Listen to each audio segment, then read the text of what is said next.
मुझे जाने दो मुझे, बचाओ, कोई है। राघव उस लड़की को देखते ही पहचान गया। वो लड़की राघव की कजिन दिव्या की दोस्त सोनिया थी। वो दोनों काफी बार दिव्या के घर मिल चुके थे।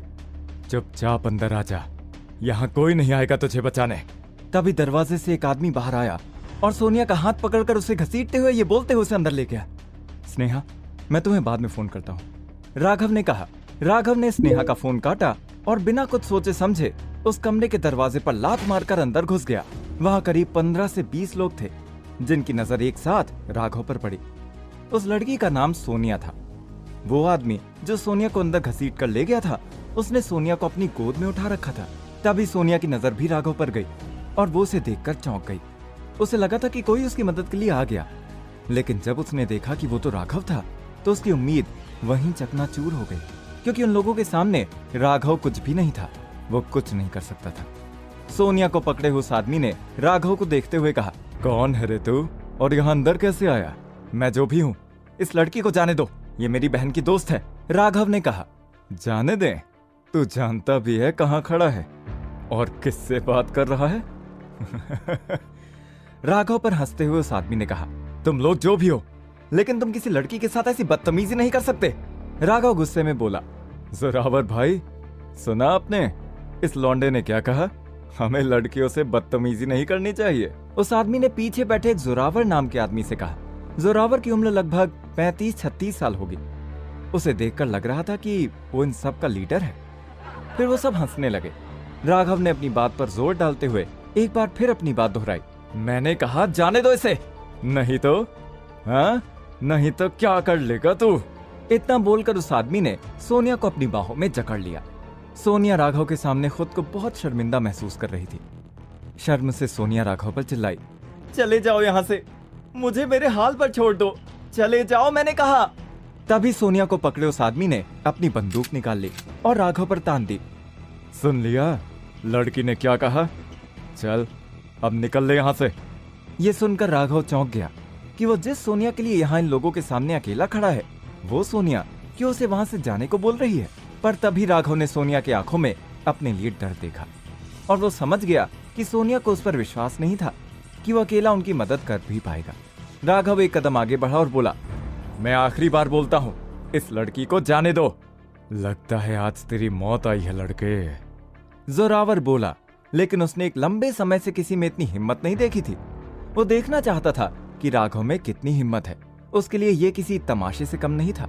बॉडीगार्ड्स को इशारा मिलते ही वो तुरंत खड़े हुए और राघव की ओर बढ़े। राघव उनके सामने एक चींटी के समान दिखाई पड़ रहा था, जिसे वो कभी भी मसल देंगे। लेकिन थोड़ी ही देर में राघव ने उन आदमियों को धूल चटा दी, क्योंकि आज राघव कुछ अलग ही महसूस कर रहा था। उसकी इंद्रियां पहले से ज्यादा सक्रिय हो गई थी। सामने से आते हमले का उसे पहले से ही आभास हो जा रहा था, मानो जैसे सब कुछ स्लो मोशन में चल रहा हो। बेशक ये उसे मिली नई चमत्कारी शक्तियों की वजह से था। इतने लोगों के होते हुए भी कोई राघव को छू तक नहीं पाया। राघव का अपनी इंद्रियों पर कोई नियंत्रण नहीं था। उसे कुछ करने की जरूरत ही नहीं पड़ रही थी। चमत्कारी शक्तियों की वजह से उसके हाथ पैर खुद ही चल रहे थे। ये सब देख सोनिया की आंखें फटी की फटी रह गईं। राघव, जो कि कल तक एक मामूली गार्ड था, आज वो उसकी आंखों के सामने इतने खतरनाक लोगों को कपड़ों की तरह धो रहा था।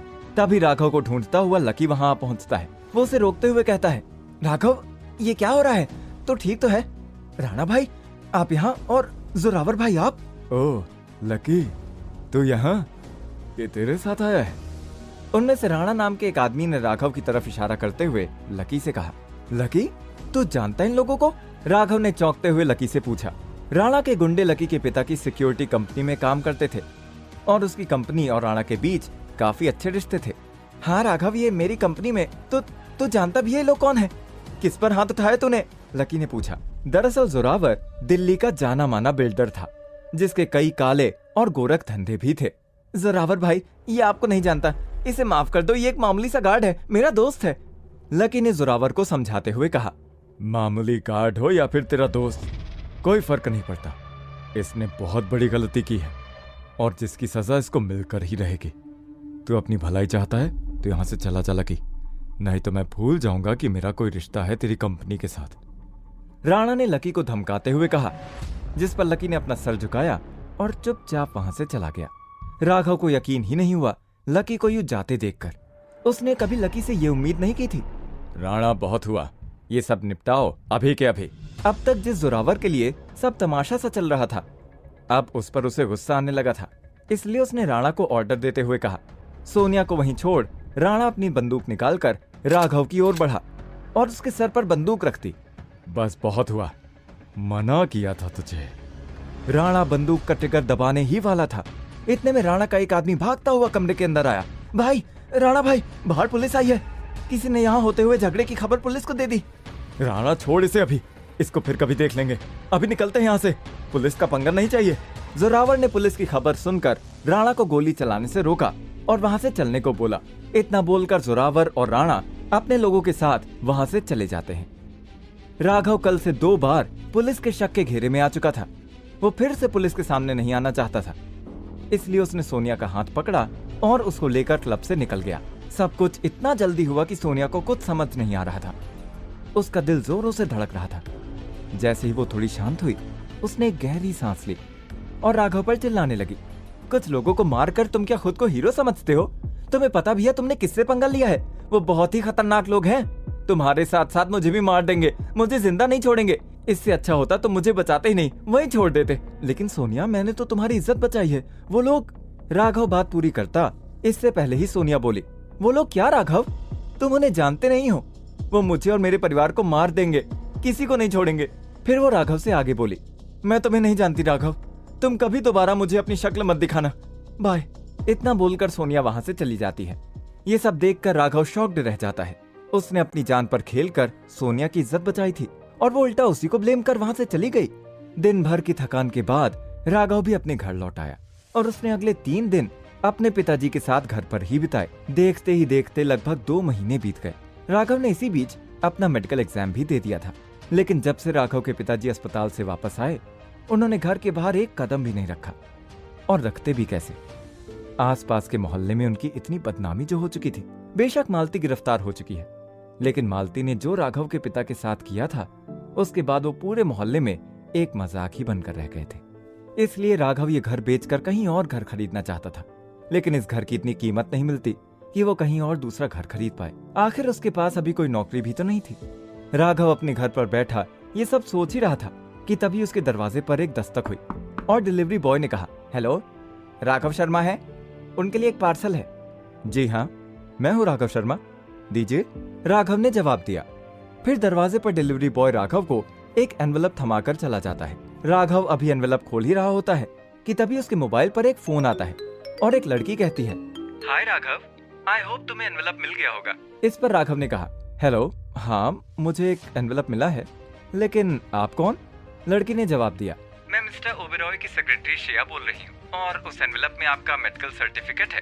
Congratulations Raghav, you are now a certified doctor in alternative medicine. Do good, take care. Really? Thank you so much Shreya. Mister Oberoi को भी मेरा धन्यवाद कहिएगा और उनसे कहिएगा कि मैं उन्हें कभी निराश नहीं करूंगा। बाय। राघव ने कहते ही फोन रखा और बिना देर किए वो एनवेलप खोलता है और अपना मेडिकल सर्टिफिकेट देखकर मुस्कुराने लगता है। उसे यकीन ही नहीं होता कि अब से वो सिर्फ राघव नहीं बल्कि डॉक्टर राघव कहलाएगा। खुशी के साथ साथ उसे डर भी लगता है कि लोगों की जिंदगी अब उसके हाथ में है और इस डर से उसे जिम्मेदारी का एहसास भी होता है। मुकेश ओबेरॉय कोई मामूली इंसान नहीं लगते। उन्होंने एक नामुमकिन काम कुछ ही दिनों में कर दिया। राघव का स्पेशल मेडिकल एग्जाम उन्हीं के कहने पर हुआ था। उनका राघव पर एक बहुत बड़ा एहसान है और भविष्य में कभी उन्हें राघव की जरूरत पड़ी तो वो जरूर उनके काम आएगा। राघव ये सब मन ही मन में सोच रहा था कि तभी उसके फोन पर अननोन नंबर से एक और कॉल आता है। राघव फोन उठाकर पूछता है, हेलो, कौन? उधर से आवाज आती है, हेलो डॉक्टर राघव, मैं सोनल मेहरा बोल रही हूँ। सोनल की आवाज सुनकर राघव एकदम चहक गया। अरे सोनल जी, कैसी हैं आप? और आपके बेटे की अब तबीयत कैसी है? मैं ठीक हूँ डॉक्टर राघव, और मेरे बेटे की तबीयत भी अब ठीक है।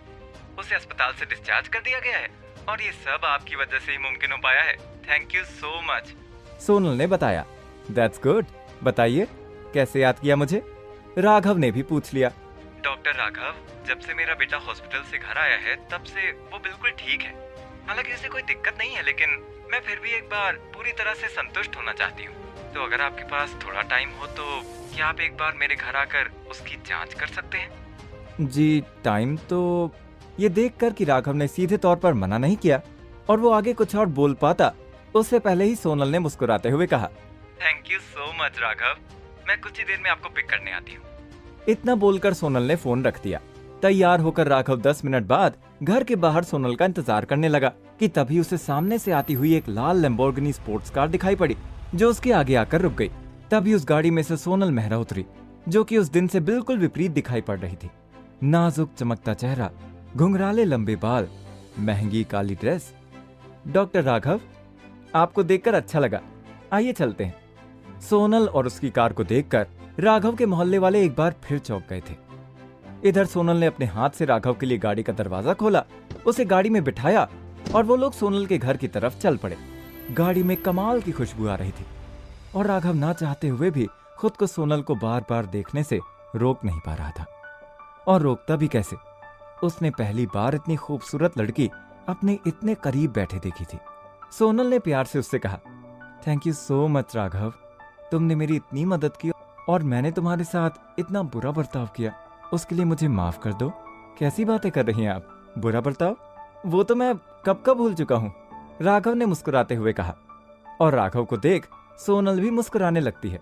राघव को बार बार अपनी ओर देखते हुए सोनल नोटिस करती है। दोनों के बीच एक अनकहा सा स्पार्क था।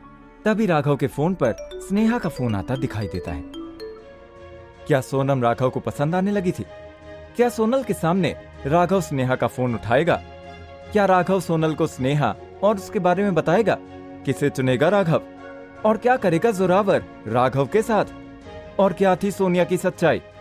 इन सभी सवालों के जवाब जानने के लिए सुनिए एक लाचार दामाद से सुपर दामाद बनने की कहानी।